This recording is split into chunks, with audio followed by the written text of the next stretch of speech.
আজকে দুপুর থেকেই ভিডিওটা শুরু করছি। সবাই চিন্তা করবে রান্না বাড়া দেখাই, এটাই আমার কাজ। রান্নাঘরে আমার বেশি সময় কেটে যায়, তো আমি কিভাবে চটজলদি রান্না বাড়া করি সেটা আপনাদের কাছে আজকে শেয়ার করব। হ্যালো গাইস, আসসালামু আলাইকুম।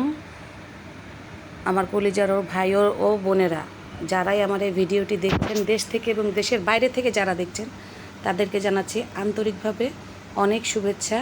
তো সকাল সকাল আমি করলা ভাজি করে নিলাম। তো আমি কি করি, শর্টকাট রান্না করার জন্য আমার অনেক আইটেম করতে হয়।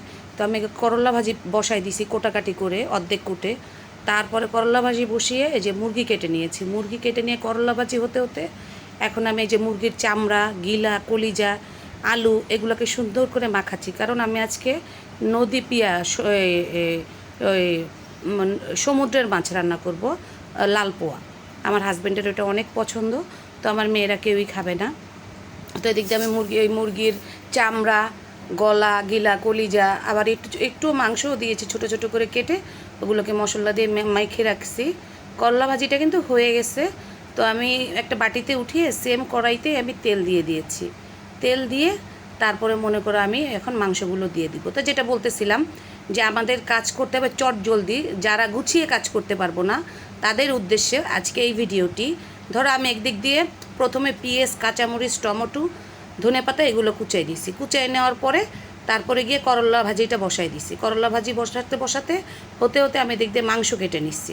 তো মাংসটা করলা ভাজি হতে হতে মাখাই নিছি। মাংস শেষ, করলা শেষ, মাংস বসাইছি। এখন আমি মাংস বসানো অবস্থায় কিন্তু এখন পোয়া মাছটা সুন্দর করে ধুয়ে, এই যে দেখো পোয়া মাছ কিন্তু আমরা হাতে মাখাই, তো সুন্দর করে হাতে এখন আমি মাখিয়ে নিব। এভাবে হাতে মাখায় কিন্তু পোয়া মাছটা রান্না করলে অনেক মজা লাগে, প্রচুর স্বাদ। এই পোয়া মাছটা আমি আগে খেতাম না, আমার ভালো লাগতো না, মানে খাইনি কখনো, ভালো লাগতো না সেটা বড় কথা না, যেসব কখনো খাইনি। তো আমার হাজব্যান্ড অনেক পছন্দ করে, আমি আমার শ্বশুরবাড়ি আসার পরে খাইছি। তো অনেক মজা লাগে অ্যাকচুয়ালি, মাখিয়ে যায় একটু মাখা একদম রাখলে অনেক ভালো লাগে। তো এর মধ্যে আমি এই যে পোয়া মাছটা কিন্তু মাখাচ্ছি সুন্দর করে। তো এইভাবেই একটার পর একটা করতে হবে, একটা নিয়ে পড়ে থাকলে হবে না। এর মধ্যেই তো টুকটাক কাজ যাচ্ছেই, এর মধ্যে ফাঁকে ফাঁকে তো আমি ভিডিও করতেছি, তারপরে আবার একটু হাঁড়ি পাতিল ধুচ্ছি। তখন আমি মাছটাও বসিয়ে দিব, ওই দিকগুলো মাংসগুলো ভাজতেছি। এর ভিতরে আবার ঝিঙ্গাগুলো কিন্তু আমি তার ভিতরে দিয়ে কেটে নিচ্ছি, কারণ একটা হবে। এই যে মাংস নামিয়ে ফেলছি, এখন আমি মাছটাও বসাই দিছি। মাছটাও প্রায় হব ভাব। ওদিক দিয়ে কিন্তু আমার ধুন্দুলও রেডি হয়ে গেছে, যে আমি এখন ধুন্দুলের তরকারিটা বসাবো। কারণ আমার হাজব্যান্ড কখনো এক তরকারি দিয়ে ভাত খেতে পারে না, কোনো দিনই খাবে না। আমার প্রতিদিনই রান্নার ভিডিও আসবে, আপনারা দেখবেন। কখনো আমরা এক তরকারি দিয়ে খাবো না। আমি খেতে পারি, আমার বাচ্চারা পারে, বাট আমার হাজব্যান্ড কখনো এক তরকারি দিয়ে ভাত খেতে পারে না। তো এইটা ধুন্দুলটা আমি রান্না করতেছি। এটা রান্না করতেছি মনে করেন আপনি রাত্রে রুটি দিয়ে খাওয়ার জন্য একটা তরকারি লাগে, সবজি। ওর যেহেতু ডায়াবেটিস, অনেক বেছে আমার তরকারি রান্না করতে হয়। তো এই ধুন্দুলটা লাস্টে আমি ডিমটা দিয়ে দিব, দেখবেন।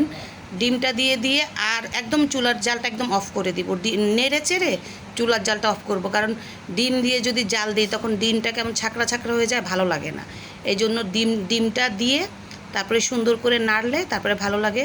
আর যদি আমার এই ব্লগিং ভালো লাগে আপনাদের রান্নার, অবশ্যই আমাকে কমেন্টসে জানাবেন কোন রান্নাটি বেশি ভালো লেগেছে, এটা জানাবেন। অনেকে মুরগির গিলা চামড়া ফেলায় দেয়, চামড়া খায় না, ফার্মের ব্রয়লার মুরগির। আমি কিন্তু দেখেন খুব সুন্দর একটা রান্না করেছি, বাচ্চারা কিন্তু খুব আনন্দের সহিত খুব মজা করে খায়। তো ধুন্দুলটাও কিন্তু প্রায় হয়ে গেছে, ডিমটাও আমি ভেজে দিয়েছি, দেখতেই পাচ্ছেন। ওই যে দেখেন ডিমটা ভেঙে দিছি, লাস্ট লুক দেখাবো। তা সবাই ভালো থাকবেন, দোয়া করবেন আমার জন্য।